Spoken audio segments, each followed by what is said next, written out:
नमस्कार दोस्तों, स्वागत है आपका अपने चैनल हिंदू पर्ल टीवी पर। तो आज मैं आपको श्रावण महात्म्य का दूसरा अध्याय सुनाने जा रही हूँ। वीडियो को शुरू करने से पहले वीडियो को लाइक करें और चैनल को सब्सक्राइब करें। श्रावण मास का दूसरा अध्याय, श्रावण मास का धर्म पालन। भगवान शंकर संत कुमार जी से बोले, हे ब्रह्मपुत्र, आप नम्र है, आप श्रद्धालु है, समस्त 12 गुणों से युक्त श्रोता है।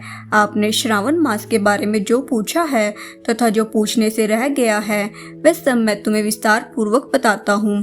आपके पिता ब्रह्मा बहुत उद्दंड थे, इसलिए उन्हें अपना 5वां सिर गंवाना पड़ा।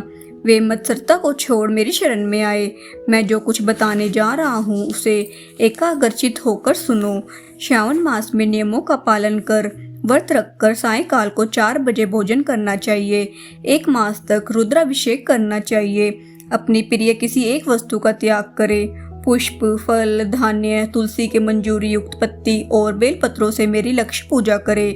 कोटिलिंग पूजन करें। ब्राह्मणों को प्रेम पूर्वक भोजन कराएं। नियम का पालन करें। मुझे पंचामृत से अभिषेक अति प्रिय है, अतः उसे भी करें। इस मास में किया जाने वाला कृत्य अनंत फल देने वाला है। इस मास में भूमि पर शयन करना चाहिए। ब्रह्मचर्य का पालन करना चाहिए। सत्य बोलना चाहिए। पत्तल में भोजन करें। प्रातःकाल स्नान ध्यान करें। इंद्रियों को वश में रखना चाहिए। एकाग्र मन से प्रतिदिन मेरी पूजा करें। इस महीने में मंत्रों का पुरुषवन भी उत्तम सिद्धि देने वाला है। गायत्री मंत्र और ओम नमः शिवाय का जाप करें। श्री सूक्त का जाप और भी अधिक फलदायक है। ग्रह यज्ञ, कोटि होम, लक्ष्य होम तथा अयुत होम करने पर सफलता है और मनोवांछित फल प्राप्त होता है। जो प्राणी इस महीने में एक दिन भी व्रत को छोड़ देता है वह महाप्रलय तक घोर नरक में जाता है। मुझे श्रावण मास से अधिक और कोई भी मास प्रिय नहीं है। यह मास फलदायक है तथा निष्काम भाव से किए गए कर्म के फल स्वरूप मोक्ष प्रदान करने वाला है। हे संत कुमार, इस मास में करने योग्य जो धर्म कहे गए हैं उन्हें ध्यान पूर्वक सुनो। रविवार को सूर्य का व्रत करना चाहिए। सोमवार का दिन मेरी पूजा का दिन है। श्रावण मास के प्रथम सोमवार से प्रारंभ करके 3.5 मास तक अर्थात कार्तिक मास की अमावस्या तक होने वाला संपूर्ण कामना का अर्थ सिद्धि प्रदाता रोटक नामक व्रत कहलाता है। मंगलवार के दिन मंगला गौरी का व्रत रखा जाता है। बुधवार को बुध का व्रत, बृहस्पतिवार को गुरुदेव का व्रत, शुक्रवार को जीवंतिका देवी का व्रत रखते हैं। शनिवार को हनुमान तथा नृसिंह का व्रत रखा जाता है। अब मैं तुम्हें तिथियों के अनुसार होने वाले व्रतों को बताता हूँ। श्रावण मास की शुक्ल पक्ष की द्वितीय तिथि को औदुंबर का व्रत होता है। शुक्ल पक्ष की तृतीया को गौरी का व्रत होता है। श्रावण शुक्ल चतुर्थी को ध्रुव गणपति नामक व्रत होता है। इसे विनायक चतुर्थी व्रत या गणेश चौथ का व्रत कहते हैं।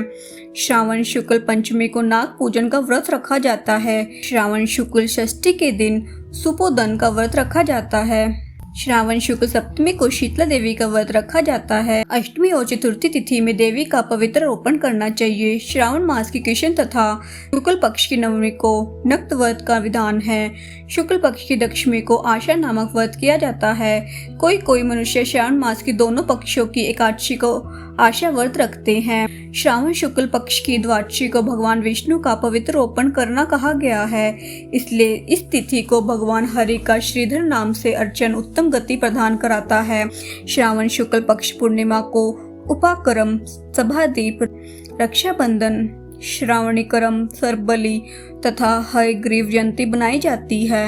हयग्रीव नामक भगवान विष्णु का अवतार माना गया है। उपरोक्त 7 व्रत श्रावण शुक्ल पूर्णिमा को मनाए जाते हैं। श्रावण कृष्ण चतुर्थी को संकट चतुर्थी, जिसे आम भाषा में संकट चौथ कहते हैं, तथा कृष्ण पक्ष की पंचमी को मानव कल्प आदि व्रत रखा जाता है। श्रावण कृष्ण अष्टमी को भगवान श्री विष्णु ने श्री कृष्ण नाम से 16 कलाओं से युक्त अवतार लिया था। उस दिन व्रत तथा महोत्सव मनाया जाता है। श्रावण मास की अमावस्या के पिठोरा व्रत का विधान है। इस दिन कुशोत्पादन करें तथा विष्णु का पूजन करें। श्रावण शुक्ल पक्ष की प्रथमा से लेकर समस्त तिथियों के अलग अलग देवी देवता है। प्रतिपदा के अग्नि, द्वितीय के ब्रह्मा, तृतीय तिथि की गौरी, चतुर्थी तिथि के गणेश, पंचमी तिथि के नाग, षष्ठी तिथि के स्कंद, सप्तमी तिथि के सूर्य, अष्टमी तिथि के भगवान शिव, नवमी तिथि की दुर्गा, दशमी तिथि के यम, एकादशी तिथि के विश्वदेव स्वामी हैं, द्वादशी तिथि के श्री हरि, त्रयोदशी तिथि के कामदेव, चतुर्थी तिथि के शिव और पूर्णिमा के स्वामी चंद्रमा है। अमावस्या के स्वामी पितृ है। जिस देव की जो तिथि है उस तिथि को उस देवता की पूजा अर्चना करनी चाहिए। इस श्रावण मास में प्राय अगस्त्य नक्षत्र का उदय होता है। सिंह राशि पर सूर्य के संक्रमण के दिन से 12:40 बीत जाने पर अगस्त्य नक्षत्र का उदय होता है। अगस्त्य ऋषि को 7 दिन पहले से अर्घ्य देना शुरू कर दे।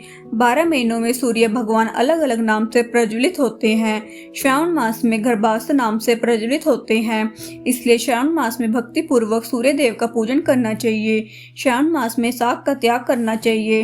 भाद्रपद मास में दही, अश्विन मास में दूध और कार्तिक मास में दाल का त्याग करना चाहिए। यदि कोई भक्त यह संपूर्ण विधान करने में असमर्थ हो तो उसे सभी मनोवांछित फलों की प्राप्ति होती है। हे मुनि श्रेष्ठ, इस श्रावण मास में मनाए जाने वाले व्रत और धर्मों का सविस्तार रूप से वर्णन करना कई 100 वर्षों में भी पूरा नहीं हो सकता।